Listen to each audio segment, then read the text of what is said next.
ज़बूर 3। ए खुदावन, मेरे सताने वाले कितने बढ़ गए।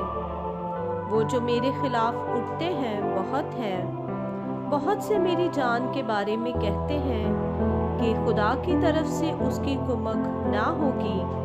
लेकिन तू ए खुदावन हर तरफ मेरी सिपर है, मेरा फ़ख्र और सरफराज करने वाला। मैं बुलंद आवाज़ से खुदावंद के हजूर फरियाद करता हूँ और वो अपने कोई मुकद्दस पर से मुझे जवाब देता है। मैं लेट कर सो गया, मैं जाग उठा, क्योंकि खुदावंद मुझे संभालता है।